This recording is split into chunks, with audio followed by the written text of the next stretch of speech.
কি ব্যাপার, আপনি আমাকে এভাবে ধাক্কা দিলেন কেন? চোখ কি হাতে নিয়ে ঘোরেন? কলেজে এইসব ছাত্রদের জন্যই আজকাল মেয়েরা নিরাপদে চলাফেরা করতে পারে না। আপনার তো সাহস কম না, আপনি আমাকে এসব কথা বলছেন? দেখুন, এখানে আমার কোনো দোষ ছিল না। আপনি নিজেই আমাকে হয়তো পেছন থেকে ধাক্কা দিয়েছেন, আর আমি তো আমার মতো করে যাচ্ছিলাম। আপনি কি সাইড দিয়ে যেতে পারলেন না? চুপ বেয়াদব! আমার উপর কথা বলার সাহস কি করে হয় তোর? নিশ্চয়ই এই ভার্সিটিতে নতুন ভর্তি হয়েছিস, তার জন্য আমার ব্যাপারে ভালো করে জানিস না। সোজা ভার্সিটি থেকে বের করে দিব। আরে আজব তো, আপনি আমাকে চেনেন না, জানেন না, অথচ আপনি বাজে কথা বলে যাচ্ছেন। দেখুন ম্যাডাম, আপনি হয়তো এই ভার্সিটির কোনো একটা ম্যাডাম, সেটা ঠিক আছে, কিন্তু আপনি নিজেই দোষ করে আমাকে শাস্তি দিচ্ছেন কেন? শুধু শুধু কথা শোনাচ্ছেন। তখন মেয়েটা আর কোনো কথা না বলে সোজা চলে গেল। আর নিলয় এভাবেই মেয়েটার দিকে তাকিয়েছিল। নিলয় খুব ভালো করেই বুঝতে পারছে মেয়েটা আর কেউ না, মেয়েটা হলো এই ভার্সিটির লেকচারার। নিলয় যেহেতু ভার্সিটিতে প্রথম এসেছে তার জন্যই চিনতে পারেনি। নিলয় আর কোনো কিছু না বলে ভেতরে যেতে শুরু করলো। আর ভেতরে যাওয়ার পরেই একজনকে জিজ্ঞেস করে ক্লাসে প্রবেশ করলো। ক্লাসে গিয়ে যখন পেছনের বেঞ্চে বসে পড়লো তখনই একটা ছেলে এসে তার পাশে বসলো। ছেলেটা তখন নিলয়কে বলতে শুরু করলো, কি ব্যাপার, তুমি মনে হয় নতুন এসেছো? কালকে থেকে তো ক্লাস শুরু হয়ে গেছে, কালকে কেন আসোনি? কালকে তো অনেক মজা হয়েছে। হ্যাঁ, সেটা জানি যে কালকে ক্লাস শুরু হয়েছে, কিন্তু আমি আসলে একটা সমস্যায় ছিলাম, তার জন্য আসতে পারিনি। আচ্ছা, এখন কোনো ম্যাডাম আসবেন নাকি কোনো স্যার আসবে? এখন হয়তো নতুন ম্যাডাম আসবে, যে ম্যাডাম কিছুদিন আগেই ভার্সিটিতে জয়েন করেছে। বিশ্বাস করেন ভাই, এই ম্যাডাম অনেক রাগী আর অনেক অহংকারী। মানে অহংকারের মাটিতে ম্যাডামের পাই পড়ে না এমন অবস্থা। নিলয়ের আর বুঝতে বাকি রইল না যে ছেলেটা কার কথা বলছে।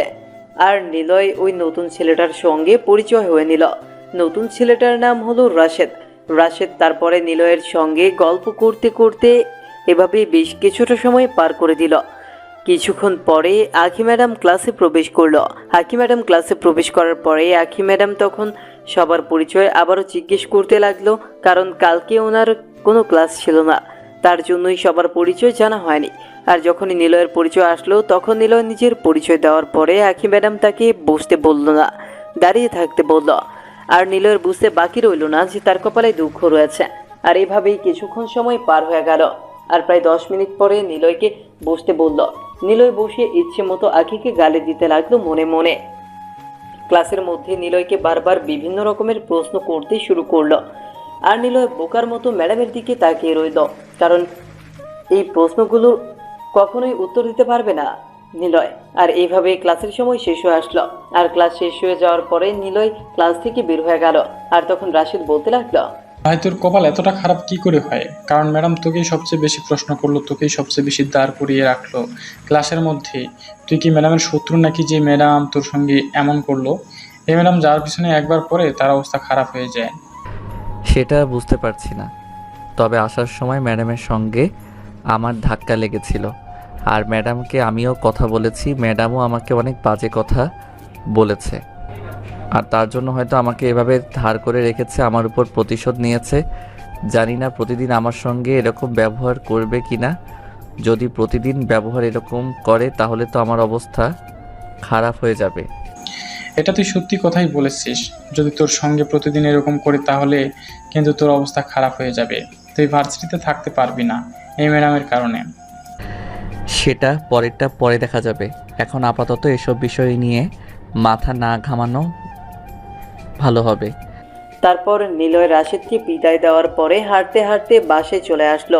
বাসায় আসার পরে দেখতে পারলো নিলয়ের মা রান্না করছেন। আর নিলয় তখন রুমে এসে ফ্রেশ হয়ে নেয়। আর ফ্রেশ হয়ে তার মাকে বলল খাবার দেওয়ার জন্য। আর কিছুক্ষণ পরেই তার মা নিলয়ের জন্য খাবার নিয়ে আসলো। নিলয়ের জন্য খাবার নিয়ে আসার পরে তখন নিলয়ের মা নিলয়কে বলতে শুরু করলো, কিরে নিলয়, আজকে ভার্সিটিতে তোর দিন কেমন কাটলো? আর তোর মুখ এরকম গোমরা করে রেখেছিস কেন? কি হয়েছে ভার্সিটিতে? তুই নিশ্চয়ই কোনো ঝামেলা করেছিস, তোর মুখ দেখেই বোঝা যাচ্ছে তুই কোনো ঝামেলা করে এসেছিস ভার্সিটিতে। মা, তুমি কি মনে করো আমি ভার্সিটিতে গিয়েছি ঝামেলা করার জন্য? আমি ভার্সিটিতে গিয়েছি পড়াশোনা করার জন্য। এসব ঝামেলা করার জন্য আমি যাইনি।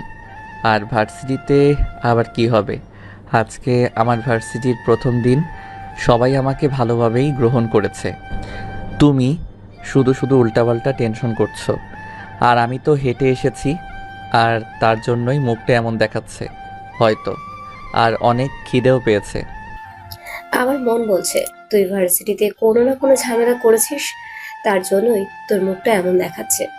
আচ্ছা ঠিক আছে, তাড়াতাড়ি করে খাবার খেয়ে নে, এরপরে আমার অনেক কাজ আছে, তোর সঙ্গে থাকলে তো আমার হবে না। তারপর নিলয় খাবার খেতে শুরু করলো, আর কিছুক্ষণের মধ্যেই খাবার খাওয়া শেষ করে রুমে চলে আসলো। রুমে আসার পরে তখন শুয়ে শুয়ে ফোন চাপছিল, আর এইভাবেই যে কখন ঘুমিয়ে পড়লো বুঝতেই পারলো না নিলয়। বিকেলবেলা নিলয়ের বন্ধু শ্যামের কলে নিলয়ের ঘুম ভেঙে গেল। আর নিলয় ঘুম থেকে ওঠার পরে তাড়াতাড়ি করে রেডি হয়ে নিল বন্ধুদের সঙ্গে আড্ডা দিতে যাবে বলে। নিলয় বাসা থেকে রেডি হয়ে বের হয়ে টং দোকানে চলে আসলো। তারপর তখন রাফি বলতে লাগলো, দোস্ত, আজকে তো ভার্সিটিতে যেতে পারলাম না। তা ভার্সিটিতে কোনো কিছু হয়েছে নাকি? নাকি আমরা এগিয়ে রাজত্ব করতে পারবো? দেখ ভাই, ভার্সিটির সম্পর্কে আমার একটু হলেও ধারণা আছে।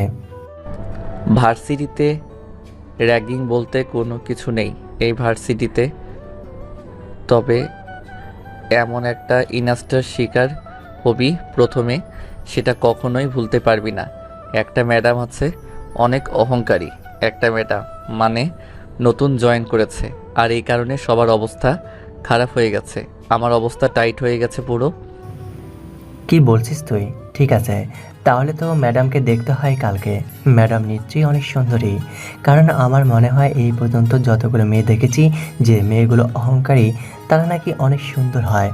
বাপের অনেক টাকা থাকে, তার কারণে সুন্দর হয়ে যায়। এরকম ফালতু কথা তোকে কে বলেছে? সব মেয়ে সুন্দর হবে এমন কোনো কথা নেই, তবে হ্যাঁ, ম্যাডামকে দেখতে অসম্ভব সুন্দরী। তারপর নিলয় এবং রাফি দুজনেই গল্প করতে শুরু করলো।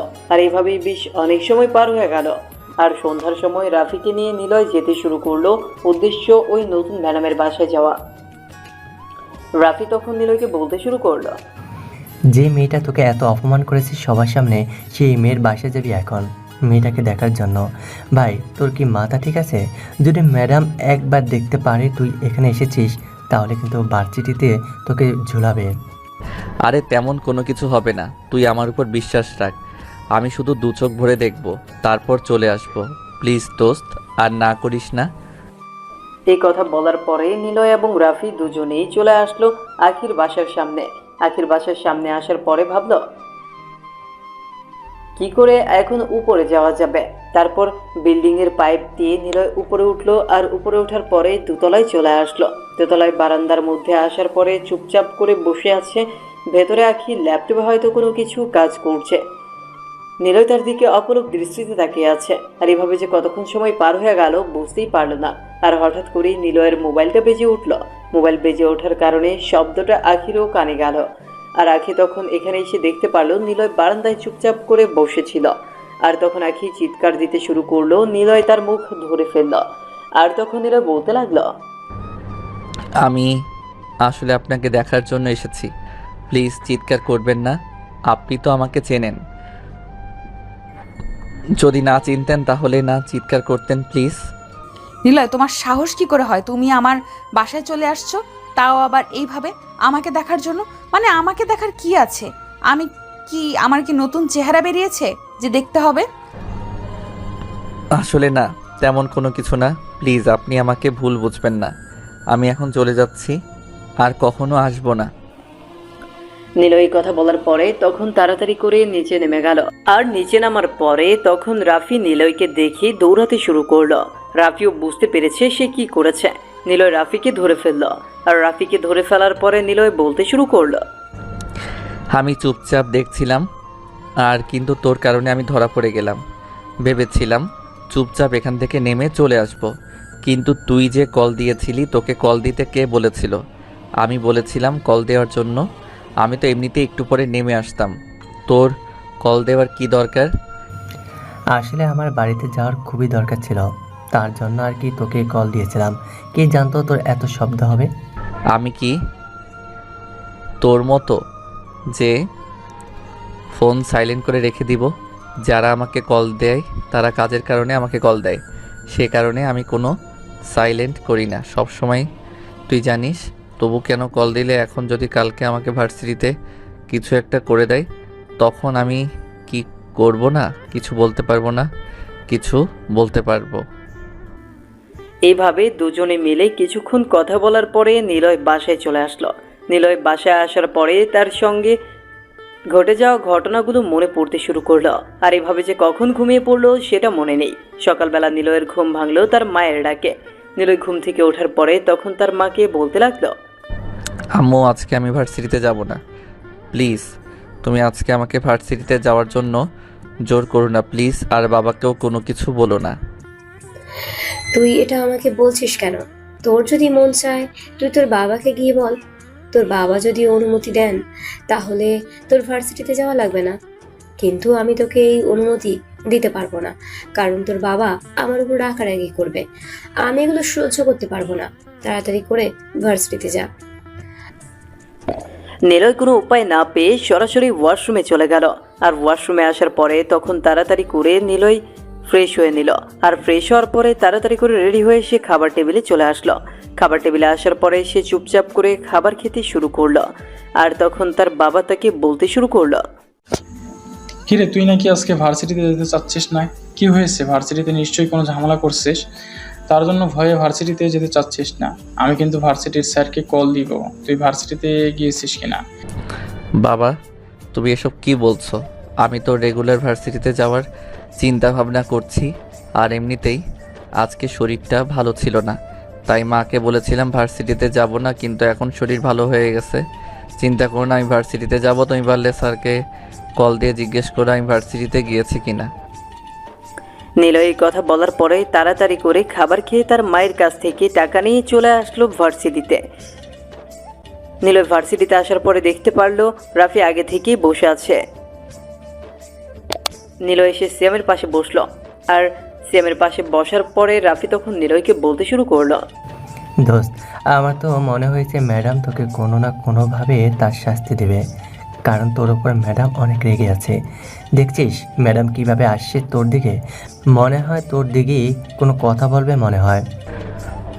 শুধুমাত্র তোর কারণে এসব হয়েছে। আমি যদি কোনো শাস্তি পাই তাহলে আমি বলবো সব কিছু তোর দোষ, আর তোর উপর ম্যাডাম পরে প্রতিশোধ নেবে, শুধু আমার উপরে নিবে না। তারপর নিলয় চুপচাপ করে বসে রইল। আর কিছুক্ষণের মধ্যেই আখি ম্যাডাম নিলয় এবং রাফির কাছে চলে আসলো। আর রাফি এবং নিলয়ের কাছে আসার পরেই নিলয়কে একটা থাপ্পড় মারল কোনো কথা ছাড়াই। নিলয় হাত দিয়ে দাঁড়িয়ে আছে ম্যাডামের দিকে। আর তখন ম্যাডাম তাকে বলতে লাগলো, আমি তোমাকে কতবার বলেছি যে তুমি এভাবে আড্ডা দিবে না। তোমার মা বাবা তোমাকে পাঠিয়েছে এখানে পড়াশোনা করার জন্য, এভাবে দুজন মিলে আড্ডা দেওয়ার কারণ কি? তোমার না এখন ক্লাস আছে, যাও ক্লাসে যাও। ক্লাস বাদ দিয়ে তুমি এখানে আড্ডা দিচ্ছ কেন? এরপর থেকে যদি তোমাকে এইভাবে আড্ডা দিতে দেখেছি তাহলে কিন্তু তোমার খবর আছে, এই ভার্সিটিতেই তোমাকে বের করে দিব। কারণ যে ছেলে ভার্সিটিতে আসবে এইসব করার জন্য, তার তো আর ভার্সিটিতে থাকার কোনো প্রয়োজন নেই, শুধুমাত্র নামে ভার্সিটির কোনো প্রয়োজন নেই। বুঝতে পেরেছো?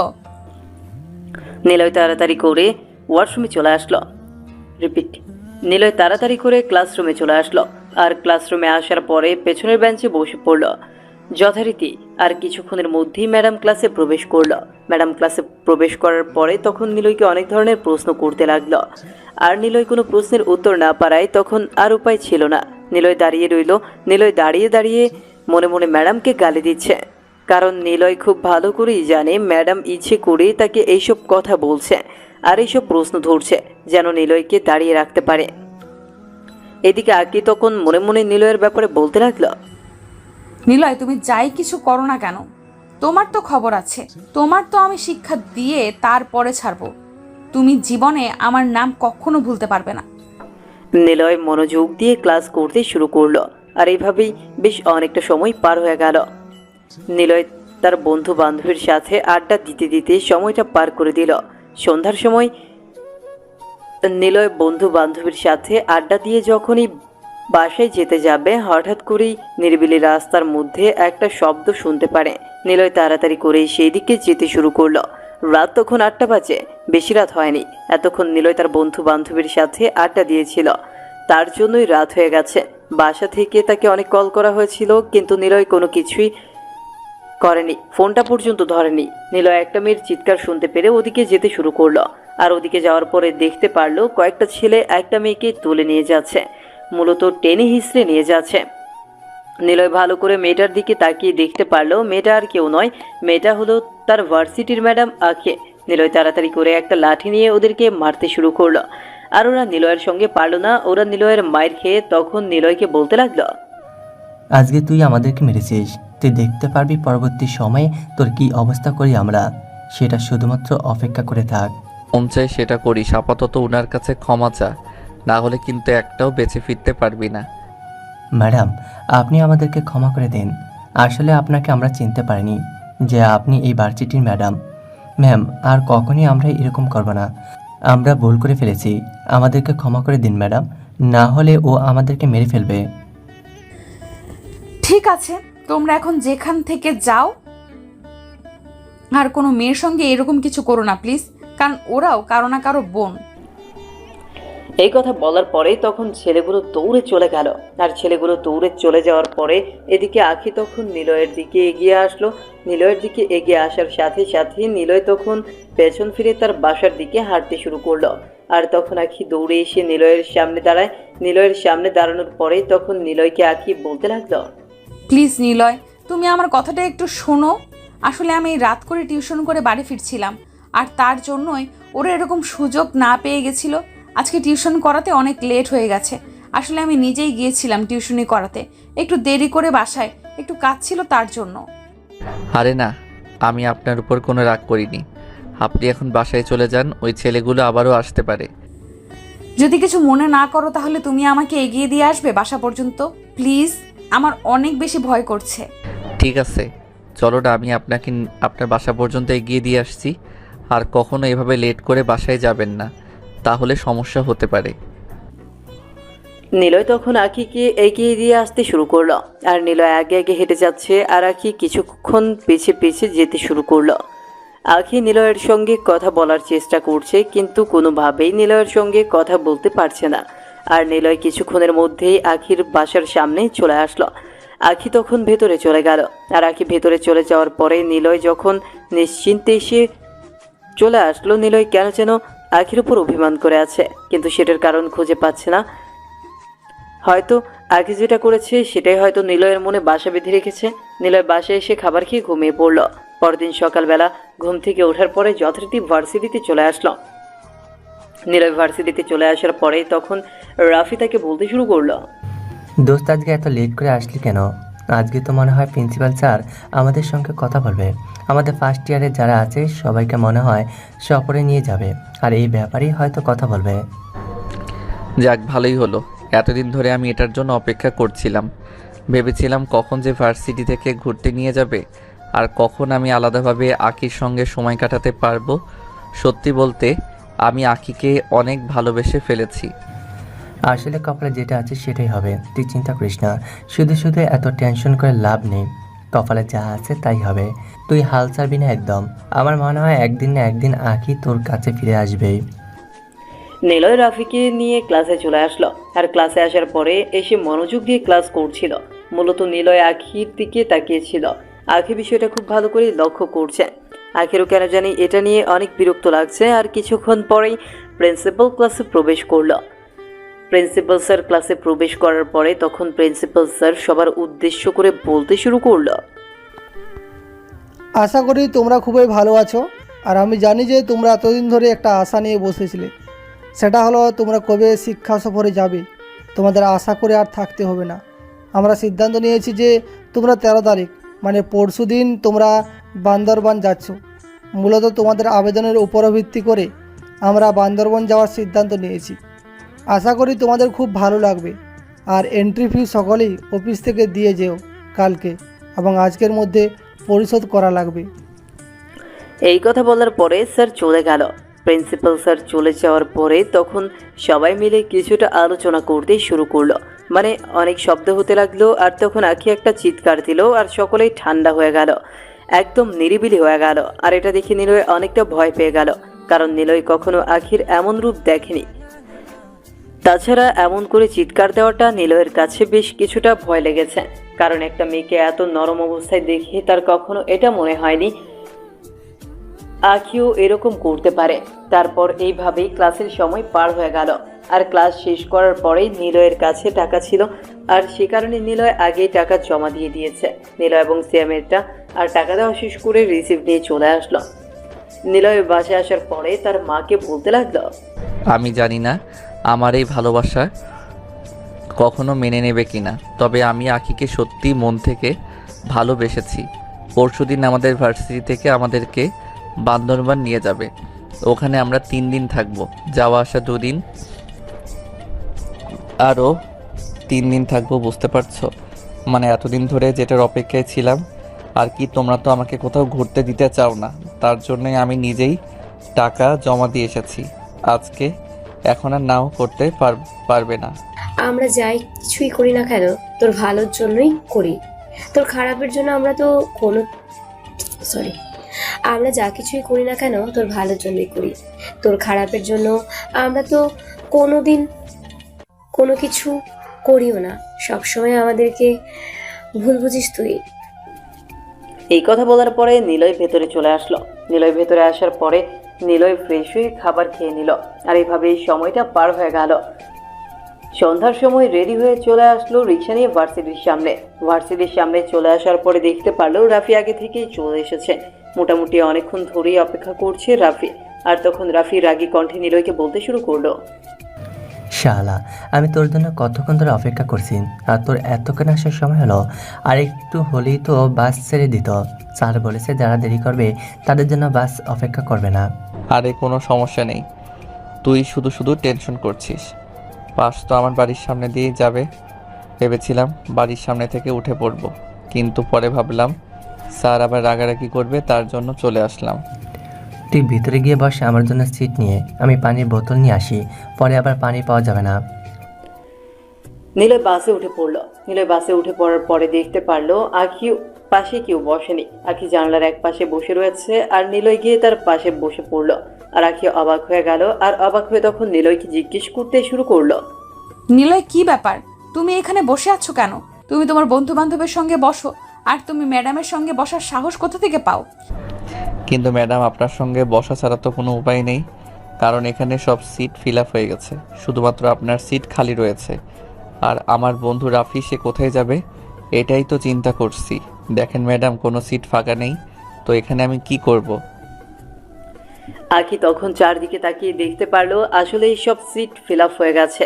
মূলত এটা হলো নিলয়ের বুদ্ধি, ম্যাডামকে দেখানোর জন্য আর ম্যাডামের সঙ্গে বসার জন্য নিলয় বুদ্ধি করেছে। তারপর আখি আর কোনো কিছু বললো না। আখি মাথা ঘুরিয়ে জানলার দিকে দেখতে শুরু করলো। আর কিছুক্ষণের মধ্যেই বাস ছেড়ে দিল। আর এদিকে রাফি অবাক হয়ে তাকিয়ে আছে নিলয়ের দিকে, ইশারায় নিলয়ের দিকে প্রশ্ন করছে, আর নিলয় চুপ করতে বলছে। আর ওদের মধ্যে এইভাবেই কথাবার্তা হচ্ছিল। আর এটা আখি খুব ভালো করেই বুঝতে পারছিল। আর আখি তখন নিলয়কে বলতে লাগলো, তোমার যদি প্রবলেম হয় তাহলে তুমি এখনই গিয়ে সিএম এর সঙ্গে বসো। এইখানে বসার কোনো প্রয়োজন নেই। আমার সঙ্গে বসে এইভাবে ইশারায় কথা বলতে হবে না। আর তোমরা এমন কি কথা বলছো? নিশ্চয়ই আমাকে নিয়ে কথা বলছো নাকি? আরে ম্যাডাম, আপনি এসব কি বলেন? আমরা আপনাকে নিয়ে কেন কথা বলবো? আমরা তো এমনিতেই কথা বলছিলাম। আর কি, আমি ভাবছিলাম আপনি ঘুমিয়ে গেছেন। জোরে কথা বললে আপনার ডিস্টার্ব হবে, তার জন্যই আর কি এভাবে কথা বলছিলাম। থাক, আমার কথায় এত ভাবতে হবে না। তোমরা তোমাদের চিন্তাটা করো। আমার কথা না ভাবলেও তোমাদের হবে। আমারটা আমি ভালো করেই বুঝতে পারি। আখি তখন আবারও ওপাশ ফিরে তাকিয়ে রইল। আর নিলয় আখির দিকে তাকিয়েছিল, কিন্তু আখি সেটা ভালো করে লক্ষ্য করেনি। হঠাৎ করেই আখি কিছুক্ষণের মধ্যেই ঘুমিয়ে পড়ল। আর আখি ঘুমন্ত অবস্থায় নিলয়ের কাঁধে মাথা রাখল। বিষয়টা এতটা ভালো লাগছিল, নিলয়ের কাছে মনে হচ্ছিল এই পথ যদি এভাবেই শেষ না হতো, এভাবেই যদি চলতে থাকতো। আখির ঘুমন্ত মুখটা নিলয়ের দেখতে খুব ভালো লাগছে। নিলয় তখন মনে মনে বলতে লাগলো, সত্যি বলতে আমি তোমাকে এতটা ভালোবেসে ফেলেছি যেটা তোমাকে বলে বোঝানো সম্ভব না। আমি জানি না তুমি আমাকে কখনো তোমার করে নেবে কিনা, তবে তোমাকে সত্যি অনেক বেশি ভালোবাসি আখি। তোমার ঘুমন্ত মুখটা দেখতে অসম্ভব ভালো লাগছে আমার। যদি এই পথ যদি না শেষ হতো। রাফি তখন ভালো করে বিষয়টা লক্ষ্য করছে, আর রাফি দেখে মুচকি মুচকি হাসছে। আর কিছুক্ষণের মধ্যেই রাফিও ঘুমিয়ে পড়লো। আর এদিকে নিলয় যে কখন ঘুমিয়ে পড়লো বুঝতেই পারলো না। আর নিলয়ের যখন ঘুম ভাঙলো তখন দেখলো নিলয় আখির কাঁধে মাথা রেখে ঘুমোচ্ছে। আর আখি জেগে উঠে কোনো কিছুই বলছে না। আর নিলয় তখন আখির কাঁধ থেকে মাথা উঠিয়ে নিল, কিন্তু আখির কোনো কিছুই বলল না। আখি যখন ওই জানলা খুলতে যাবে তখন তার হাত কেটে যায়। আর আখি কিছুটা চিৎকার দিয়ে ওঠে। আর তখন হাতের আঙুল থেকে রক্ত বের হতে শুরু করলো। নিলয় এটা দেখে আঙুল তার মুখে নিয়ে নিল। আর আখির দিকে রাগে চোখ নিয়ে তাকালো। আর আখি তখন মাথা নিচু করেছিল। আর সেই সময় নিলয় বলতে লাগলো, কেন এটা করতে গেলেন? আমি তো এখানে ছিলাম। আমাকে বললে কি হতো? আমি জানালা খুলে দিতাম, কোনো অসুবিধা হতো না। আখি নিলয়ের কথা বলা দেখে আখি কোনো কথাই বলল না। আখি মাথা নিচু করেছিল। আর এইভাবেই সময়টা পার হয়ে গেল। সকালবেলা বাস চলে আসলো বান্দরবন তাদের রিসোর্টের সামনে। আর রিসোর্টের সামনে নেমে পড়লো সবাই। নিলয় তার ব্যাগ নিয়ে নেমে পড়লো। আখি তার ব্যাগ নিয়ে যেতে পারছে না হাতের কারণে। আর নিলয় আখির ব্যাগ নিল। আর এটা কারো চোখে পড়লো না, কারণ সবাই সবার মতো করে যাচ্ছে। নিলয় আখির রুমের সামনে আখির ব্যাগটা রেখে চলে যেতে শুরু করলো। আর তখন আখি তাকে পেছন থেকে ডাকতে শুরু করলো। আর তখন নিলয় আখিকে বলতে শুরু করলো, আপাতত এখন কোনো কথা বলার প্রয়োজন নেই। আপনি এখন রুমে গিয়ে ফ্রেশ হয়ে খাওয়া দাওয়া করে চুপচাপ ঘুমিয়ে পড়ুন। বিকেলে কথা হবে ইনশাল্লাহ। এই কথা বলার পরে নিলয় রুমে চলে আসলো। নিলয় এবং রাফি রুমে আসার পরে ফ্রেশ হয়ে খাবার খেয়ে নিল। খাবার খাওয়ার পরে দুজনেই গল্প করতে করতে কখন যে ঘুমিয়ে পড়লো বুঝতেই পারলো না। আর বিকেলবেলা নিলয় ঘুম থেকে উঠলো। ঘুম থেকে ওঠার পরে আখির রুমের সামনে এসে দেখতে পারলো আখির মোবাইল থেকে লক করা। তার মানে আখি এখন বাইরে আছে। নিলয় বাইরে এসে দেখতে পারলো বাইরে একটা দোলনার মধ্যে বসে আছে একা একা আখি। আর নিলয় আখির সামনে যায়। আর আখির সামনে যাওয়ার পরে তখন আখিকে বলতে লাগলো, কি ব্যাপার ম্যাডাম, এখানে মন খারাপ করে আছেন কেন? চলুন আমার সঙ্গে, আপনাকে নিয়ে ঘুরে আসেন। দেখছেন পাহাড়ি এলাকা, আপনার আশা করি অনেক ভালো লাগবে এই জায়গায়। আমার শরীরটা ভালো লাগছে না, আমার যেতে ইচ্ছে করছে না, কেন জানি মনটা অস্থির লাগছে, কোনো কিছু ভালো লাগছে না। তুমি যাও রাফিকে নিয়ে। ম্যাডাম, রাফি আমাকে রেখেই চলে গেছে ঘুরতে। আমি আর আপনি রিসর্টের মধ্যে থেকে গেছি। চলুন না প্লিজ, দেখবেন আপনার অনেক বেশি ভালো লাগবে, আমি কথা দিচ্ছি। নিলয় আখিকে জোর করেই কিছুটা নিয়ে গেল। আর পাশাপাশি দুজন মিলে পাহাড়ি রাস্তায় হাঁটছে। একটু হাঁটার পরেই হাঁপিয়ে গেল। আর আখি তখন নিলয়কে বলতে লাগলো সে আর যেতে পারবে না। নিলয় আবারও টানতে টানতে উপরে নিয়ে আসলো। দেখে বোঝা যাচ্ছে না তারা ম্যাডাম আর ছাত্র, মনে হচ্ছে তারা দুজন অনেক কাছে।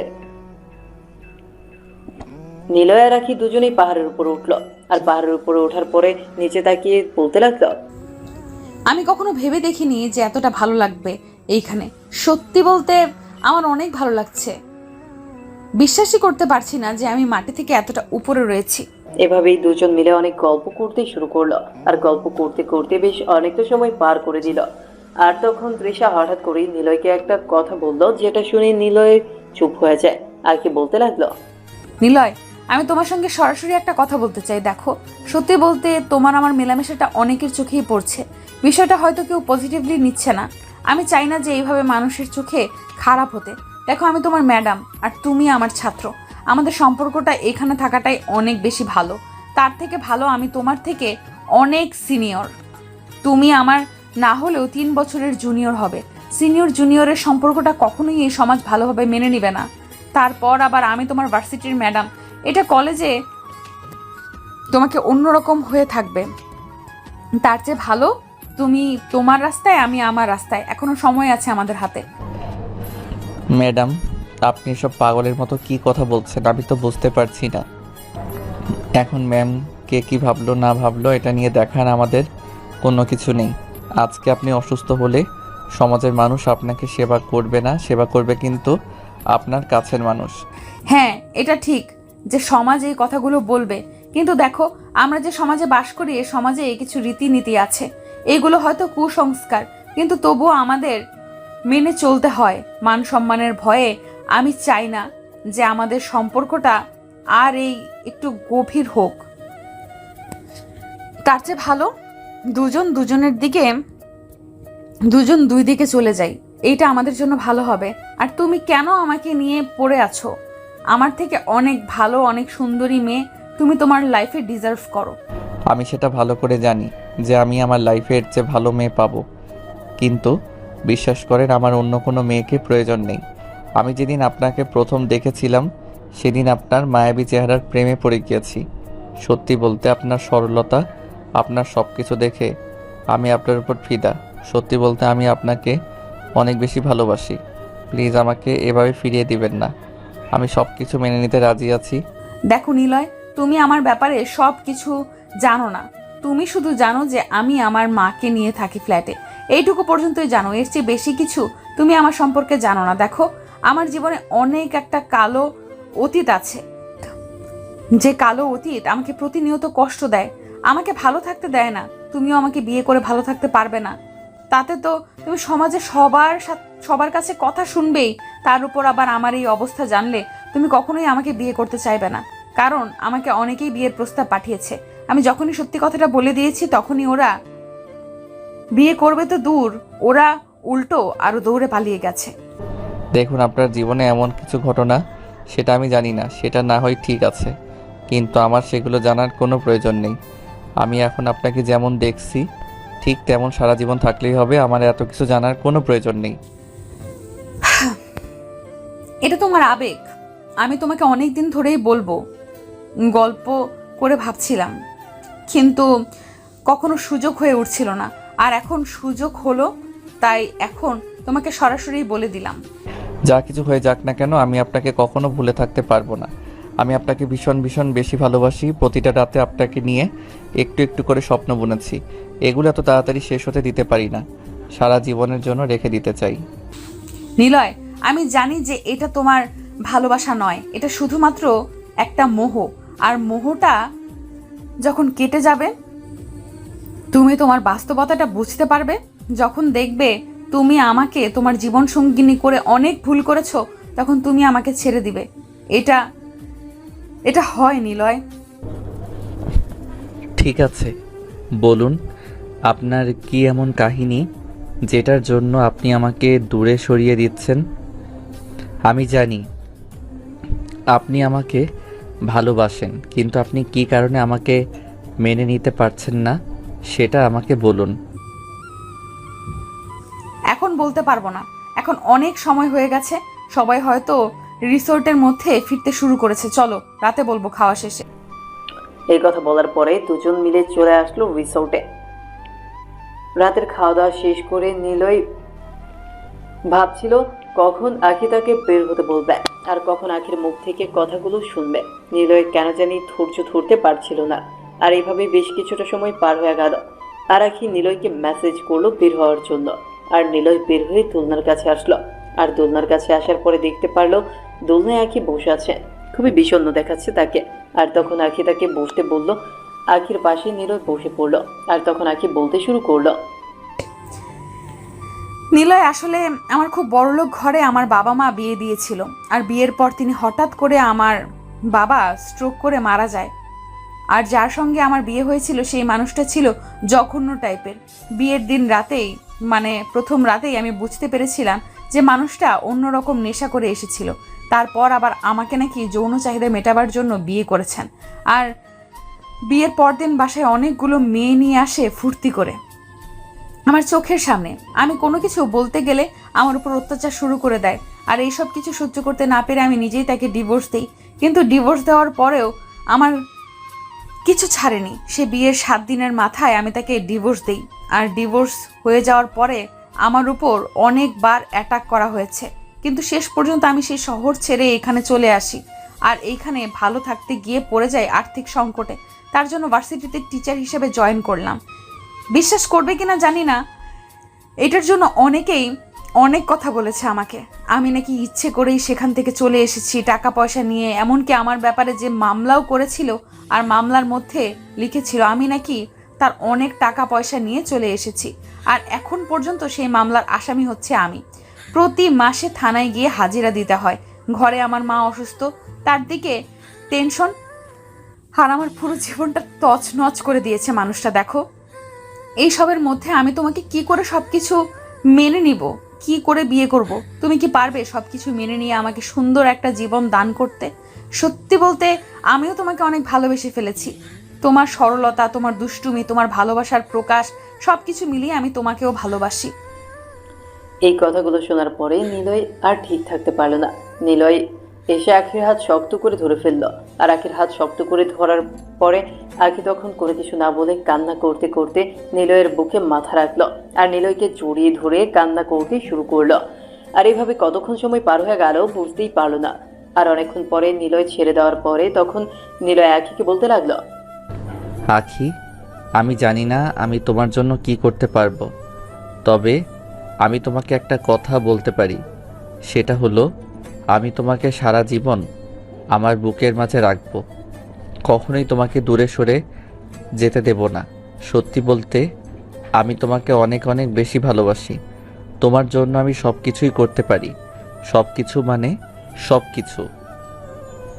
ওই মানুষটাকে আমি দেখে নেব, তুমি দেখে নিও। তুমি আমার উপর বিশ্বাস রাখো। তোমার উপর আমার সম্পূর্ণ বিশ্বাস আছে। আশা করি তুমি পারবে। আমি আমার এই জাহান্নামের জীবন থেকে মুক্তি পেতে চাই নিলয়। তুমি আমাকে পারবে সুন্দর একটা জীবন দিতে, পারবে আমাকে বুকের মাঝে আগলে রাখতে। হ্যাঁ, সব কিছুই পারবো। শুধু আমার পাশে থেকো। ভুল করলে ভুলগুলো ধরিয়ে দিও। দেখবেন আমি আর তুমি অনেক হ্যাপি থাকতে পারবো।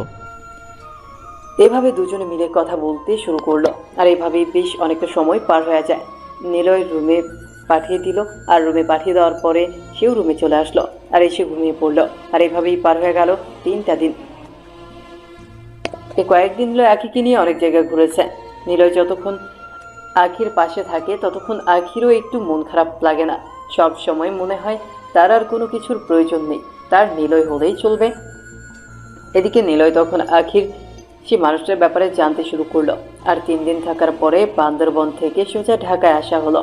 আর পরদিন থেকে আবারও ভার্সিটি শুরু হবে। নিলয় বাসে আসার পরে ঘুমিয়ে পড়লো।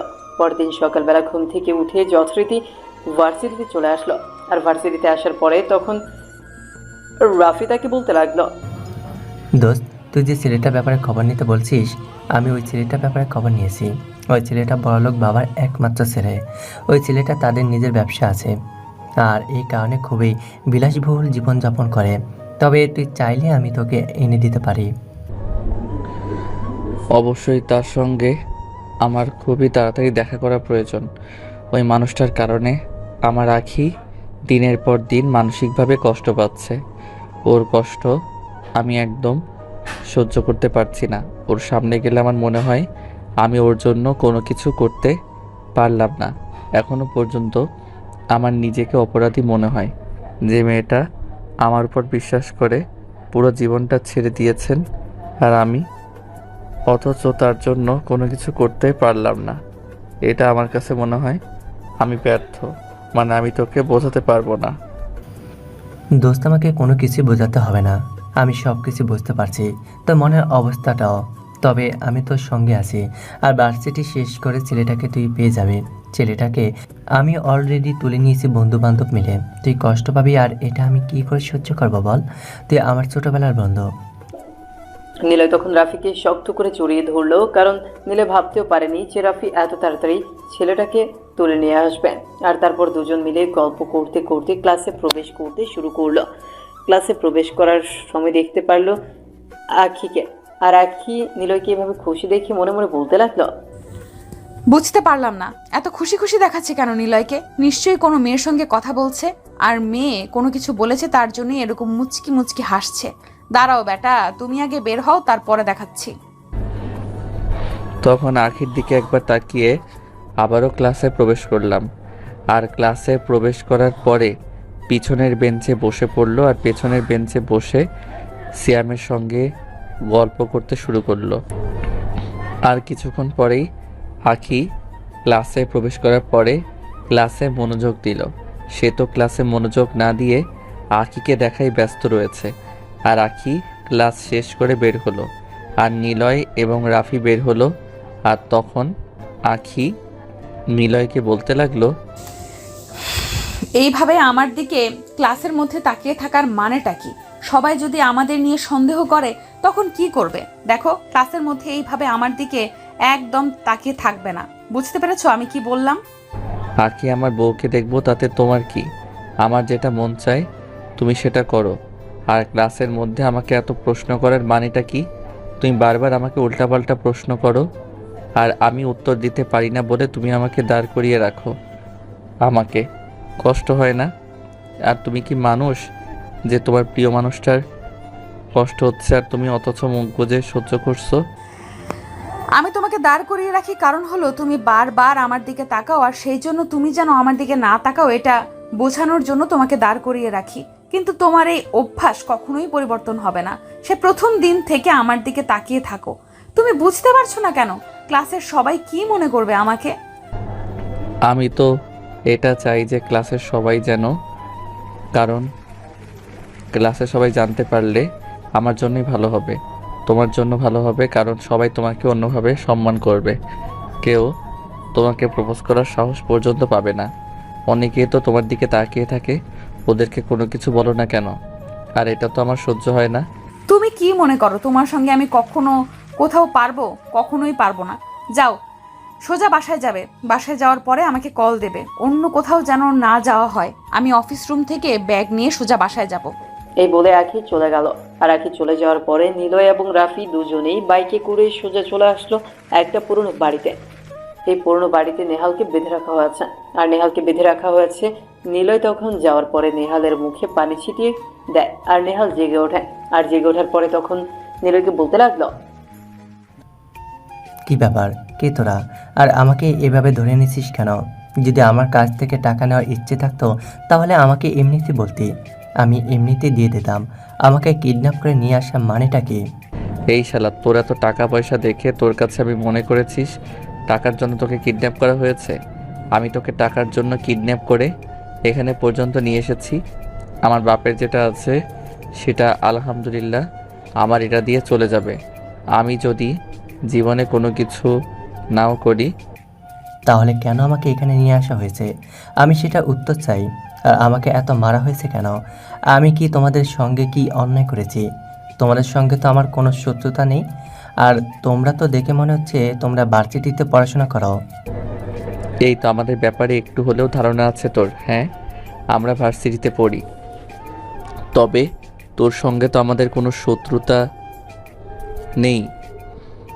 তবে আবার বলতে গেলে অনেক শত্রুতা আছে, কারণ তুই একটা মানুষের অনেক ক্ষতি করে ফেলেছিস। আমি যারই ক্ষতি করি না কেন, তোমাদের তো আর কোনো ক্ষতি করিনি।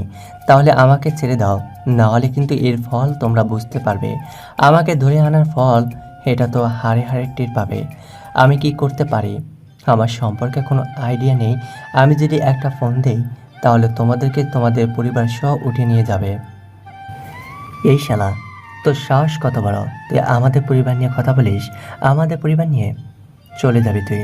একটা ফোন দিলে দে, ফোন দিলে তোর কোন বাবা আসে ফোন দে, তোরা সবাইকে নিয়ে আসবি। আর আমরা দুজন যাব, দেখি কারা পারে। এই বলে রাফি একটা নেহালের বুক বরাবর লাথি মারলো। আর নেহাল চিৎকার দিয়ে উঠলো। আর তখন নিলয় গিয়ে ঘুষি মারতে লাগলো নাকের মধ্যে। আর কিছুক্ষণের মধ্যেই নাক ফেটে রক্ত বের হতে শুরু করলো। আর তখন নিলয় বলতে লাগলো, একটা মেয়েকে একা পেয়ে এভাবে মেরেছিলি, মনে নেই বাসুরাতে মেয়েটাকে তুই কিভাবে অত্যাচার করেছিলি? কেন আখির জীবনটা এরকম ছারখার করে দিয়েছিস? ও তো তোর কোনো ক্ষতি করেনি, এরকম একটি মেয়ের জীবন কেন এভাবে নষ্ট করে দিলি? তোর কি ক্ষতি করেছিল?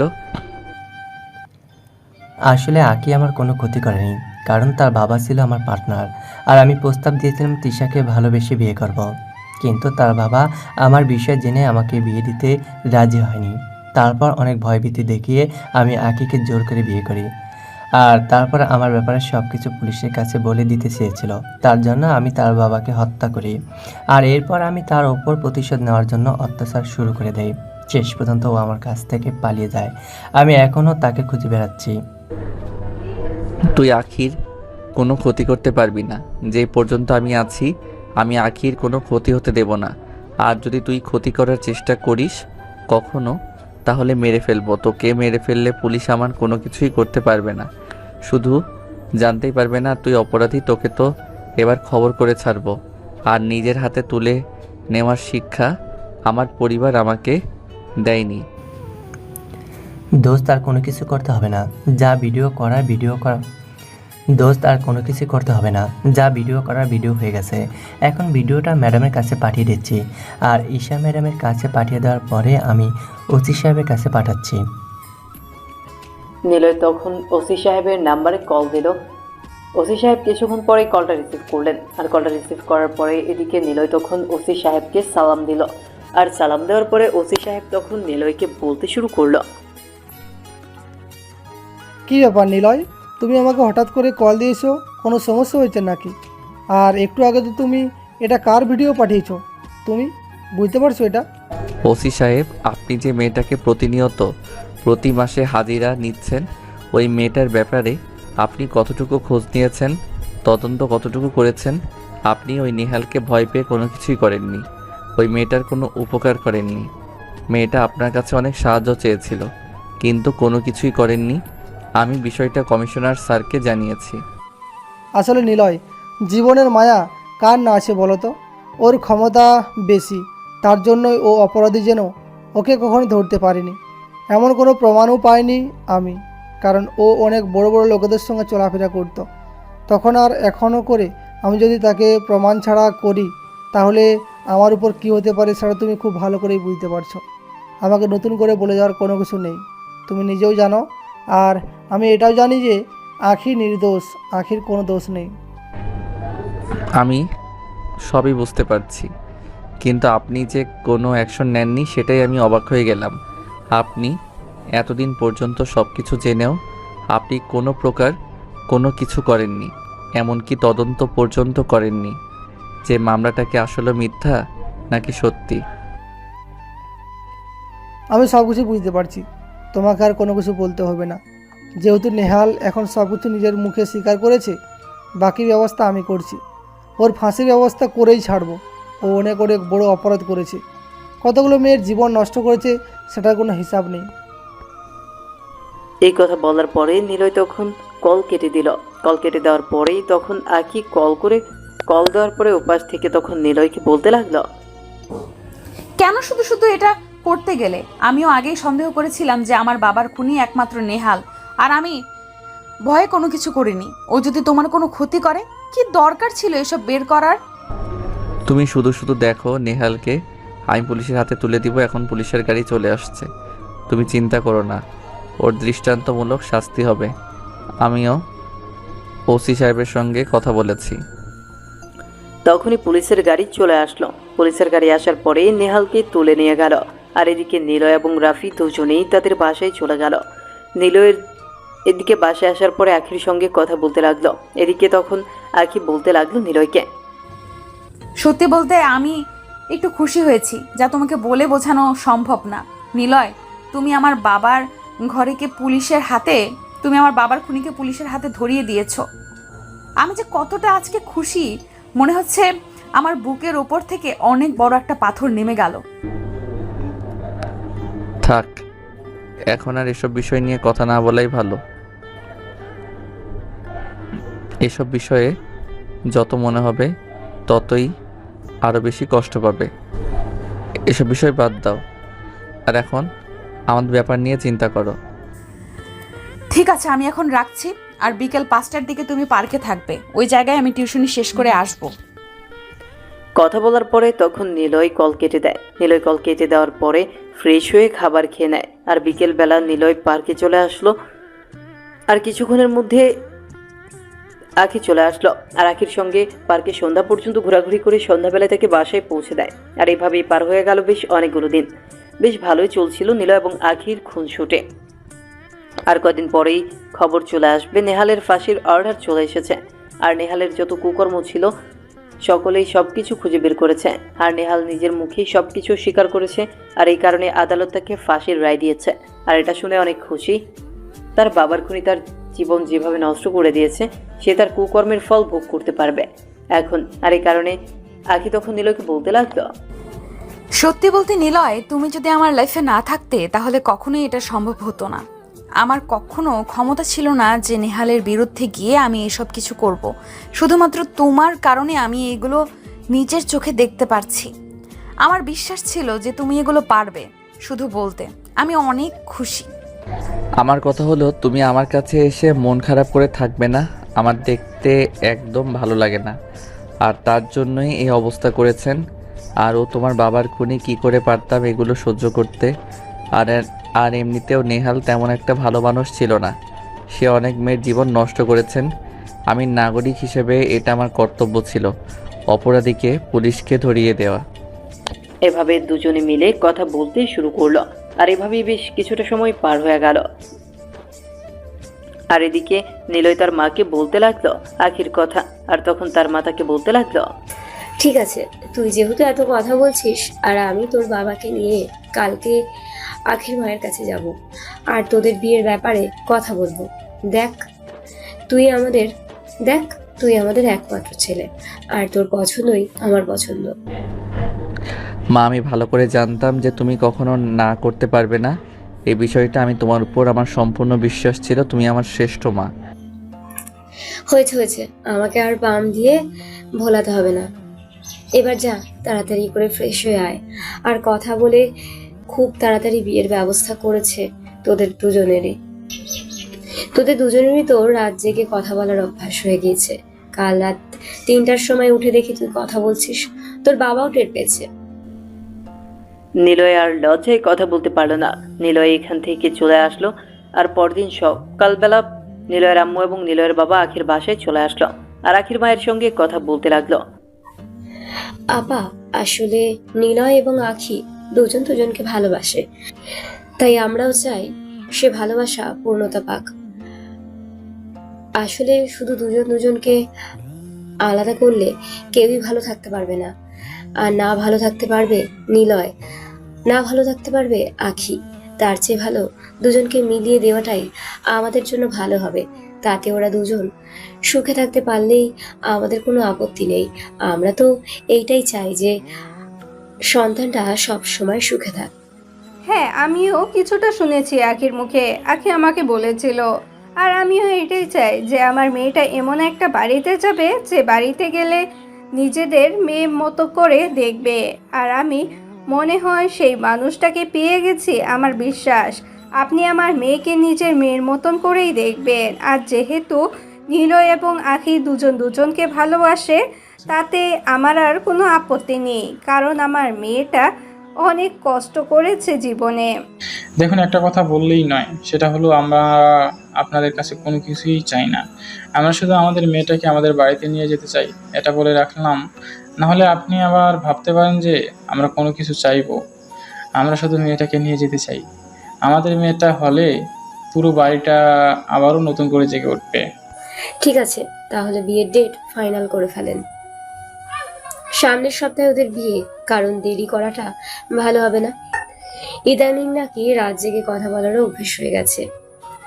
আর আমার ছেলেটা ইউনিভার্সিটিতে যাচ্ছে না, আর আখিমায় আমাদের বাসায় আসলে ছেলেটারও একটু উন্নতি হবে, পড়াশোনায় মনোযোগ দেবে।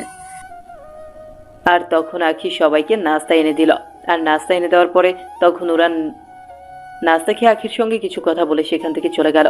আর এভাবেই পার হয়ে গেল 7 দিন। আজকে আখি এবং নিলয়ের বিয়েটা হয়ে গেল। নিলয় এখন দাঁড়িয়ে আছে বাসর ঘরের সামনে, সাথে সাথে রাফি রয়েছে আর রনি রয়েছে। রনি তখন নিলয়কে বলতে লাগলো, দোস্ত, এতদিন আমি ঢাকার বাইরে ছিলাম বাবার ব্যবসার কাজে, তার জন্য তুই এভাবে আমাকে ধোকা দিতে পারলি।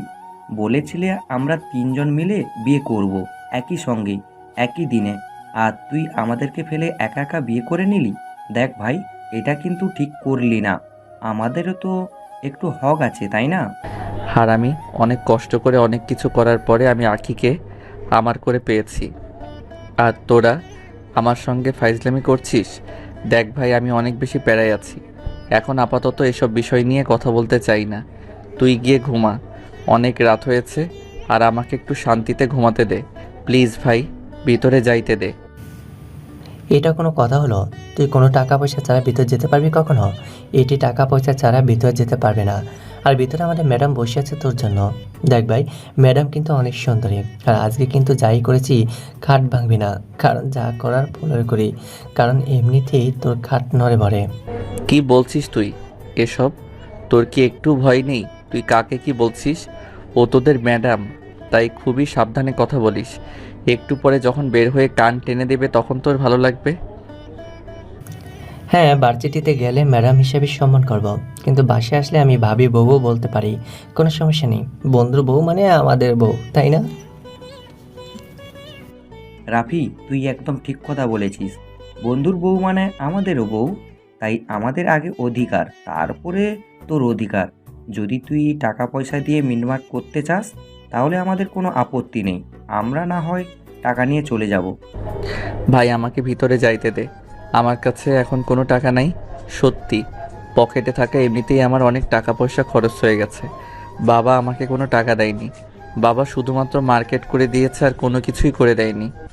আমি খুব ভালো করে জানি যে তুই মিথ্যা কথা বলছিস, তোর পকেটে এখনও অনেক টাকা আছে।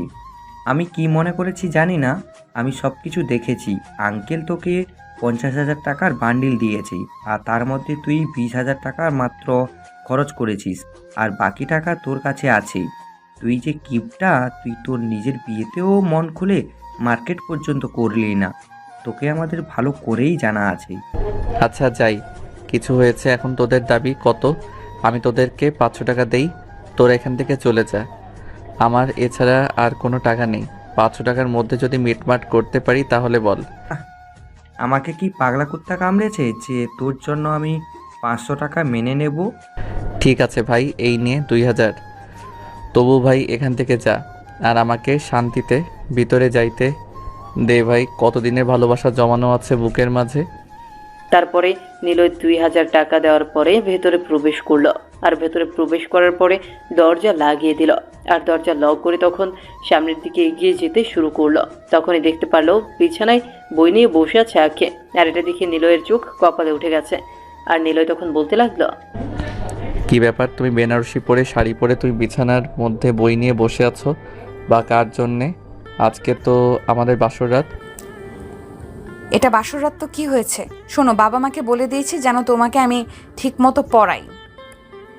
যদি তুমি ফেল করো তাহলে তো আমার মান সম্মান চলে যাবে। তোমার যে অবস্থা, তুমি তো মনে হয় টেনে টুনেও পাশ করতে পারবে না। দেখো আজকে আমাদের বাসর রাত, আর আর আছি, অন্ততপক্ষে আমাকে ছেড়ে দাও। কালকে থেকে সত্যিই বলছি পড়তে বসবো। আর সামনে পরীক্ষা তো, এটা আমিও জানি। আমার পরীক্ষা, আমার টেনশন। তোমার এত টেনশন করতে কে বলেছে? আমি ঠিক দেখবে খুব ভালো রেজাল্ট করেছি। তুমি ক্লাসের মধ্যে যতগুলো পরীক্ষা নিয়েছি ততগুলোর মধ্যে তুমি 0 পেয়েছো। তারপর আবার তুমি বলছো তুমি ভালো রেজাল্ট করবে। ভালো রেজাল্ট করার মানে বোঝো তুমি? এখন তো আমি চলে এসেছি, এখন আর কোনো ট্রেনিং বেরিং হবে না। নিলয় কোনো উপায় না পেয়ে বিছানায় বসে পড়লো। আর তখন আঁকি তাকে একটা চ্যাপ্টার বুঝিয়ে দিতে লাগলো। আর নিলয়ের মাথায় কোনো কিছুই ঢুকছে না। নিলয়ের মাথায় তো এখন অন্য কিছু চলছে। নিলয় শেষ পর্যন্ত থাকতে না পেরে আঁকিকে শক্ত করে জড়িয়ে ধরলো, আর আঁকির গলায় চুমু দিতে শুরু করলো। আর এদিকে আঁকি নিজেকে কন্ট্রোল করছে, কারণ বেশি বুঝতে দিলে নিলয়ের পড়াশোনা করবে না। আর তখন আঁকি বলতে লাগলো, তুমি যদি এই যে আপনার পুরো মুখস্থ করেন আমাকে দিতে পারো, তাহলে সত্যি বলছি তুমি যেটা চাও সেটাই হবে। তোমাকে বাবা বানানোর ব্যবস্থা করে দেব। এই কথা বলতে দেরি হলো, কিন্তু নিলয়ের মুখস্থ করতে দেরি হলো না। 5 মিনিটের মধ্যে চ্যাপ্টারটা মুখস্থ করে আঁকির কাছে দিয়ে দিল। আর আঁকি পুরো অবাক হয়ে গেল। তার মানে নিলয় পড়াশোনা করতে চায় না, আর এটাই হলো সমস্যা। তারপর আঁকি দৌড়ে ওয়াশরুমে চলে গেল।